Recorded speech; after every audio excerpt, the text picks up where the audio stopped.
what would you tell an artist on how to get funded? Is it even necessary in the beginning of their career?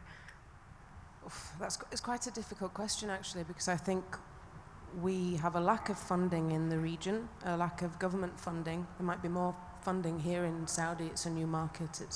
It's really kicking off. But I see a lot more opportunity in Europe and the States. And it goes down again to what Amani was saying about infrastructure. The more you have infrastructure and funding platforms, the easier it is to launch. But then also in more developed markets, you have a lot more competition. So I struggle to fund artists to launch, and we're very selective and we're quite careful about what we do. We try to invest where we can, but we're very aware that it's a long-term investment. So we try to be realistic and kind of think of a 3 to 5 year plan when we're launching artists. But what we're really trying to do is support artists that are working really hard themselves already, have their vision, and we try to support and grow that without necessarily taking all of the rights and controlling and owning what they're doing. So in terms of funding, you know, a lot of it is heavily based on brands here, which might not be relevant for a new independent artist. Sometimes it's friends and passion that pulls these things together, and having resources and partners across different areas that are also passionate and want to work. So we also don't like to ask for favors or do anything for free. We want people to get paid for their music, and we want to value their work. So it's a juggling act, to be honest. It's not an easy one. But I think it's very important for artists to look at the funding for projects that are related to this region, because they also exist outside, and also very important to look at the showcase opportunities and festivals that are available to them here and abroad. We are limited here. This is a fantastic initiative here. Beirut and Beyond have been going for how many years now? 10 years, but there's nobody else. You know, I don't know where the Beirut scene would be without Beirut and Beyond. We also have limited venues. The whole region has limited venues, so it's also a case of artists not having enough experience and being able to do constant shows to improve themselves. I can see Nabil here in the space. Nabil runs a really great venue called Station in Beirut, but we have a handful, you know, and once you've done a gig, you can't do one too soon after. So it's really everybody's muddling through, trying to get as much experience as possible, and I would, in terms of funding, you need to widen the scope. You need to look at where it's possible and look to other countries as well as your own, and just push to make things happen. Yeah. So from what I'm hearing is that, and this is something I struggle with personally, is that as an independent artist or an alternative artist, let's say, a lot of, you know, you want to create these plans, but a lot of pressure is on the artists to really represent themselves both sonically, visually, to be in full control, or at least come as I don't want to say a full package, but with a lot kind of figured out on their own.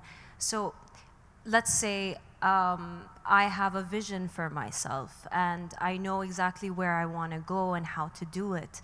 But then at which point is it that I need to start depending on the people I'm working with? Or at which point do I say, okay, this is enough from my end, and so someone else can come help me kind of expand that? Where does the artist stop and just focus on their music? And where does the team come in to kind of promote this indie alternative sound? Ahmed, do you want to take this one? I think there's no right or wrong in this, to be honest. I mean, it's very open. I mean, some artists can really start with artist manager. They can start with a branding manager. They can start with the whole team by their side. But is it the right time to do this? So this, again, there's no right or wrong. Sometimes the artists need it from the beginning. Sometimes they don't need it from the beginning. Sometimes artists, at the modern days, that's really you can depend on yourself and you can do the whole thing by yourself. For example, yourself, you're a graphic designer. You do create your own artwork. Sometimes your videos and all this kind of thing. So it depends on the artist. Some artists really need it. I mean, it's really important for them to have a team by their side because they just want to focus on music. This is what they can do. Some artists, they have more of a vision. They can create their own realm. They can expand it. They can go beyond this. So it depends on the artist. There's no right or wrong in this answer. But I believe it's really important at a certain point that the artist fully focus on his music, because different is going to be consuming, and with the more success, it's going to be more responsibility of creating greater music and better music, and you have to keep on the succession plan, and definitely you're going to have a team. But is it really important from first day? I definitely think no. I mean, you have to understand this by yourself, how you can manage yourself, how you can produce yourself, how you can put music out by yourself. And then probably after 2 years, 4 years, 6 years, I don't know, whatever kind of years, then you're going to have a team. But at least you understand the whole journey, how it started, because you understand the value of it.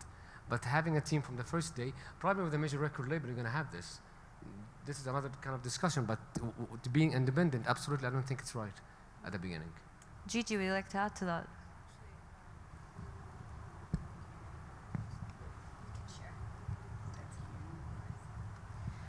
I agree actually with Ahmed, but I believe that we always have common scenarios. There's no wrong or right answers for this question, but there's always a common scenario that happens. Some artists are discovered accidentally on YouTube, on TikTok, and then suddenly they become rock stars, or they become big, just like this. And sometimes an artist really puts in the effort and they do the work, but it becomes too overwhelming for them to start managing themselves. So they start looking for managers, and most of the time the managers are people around them. It's their friends who truly believed in their talent from day one. At least this is what happened with my artist that I'm managing, Dusk. He's a modern metal artist. And believe it or not, I don't even like modern metal. I don't like modern metal. But I saw his passion, I saw his work ethics, I saw how this guy never puts down his guitar. Not a week passes by without him writing at least 4 songs. I don't care if they're crap songs, sorry about swearing, but I don't care if they're good or bad, because out of every 10 songs, you'll probably have 1 good song. This guy keeps writing, and I'm like, I see potential in this guy. I want to manage him, and I decided to do that. Some artists, they just refuse to have a team until it really becomes difficult. They start touring a lot, they start getting a lot of attention, and they want to involve other people. So I agree with Ahmed, there's no wrong or right answer, but it's always one of those scenarios.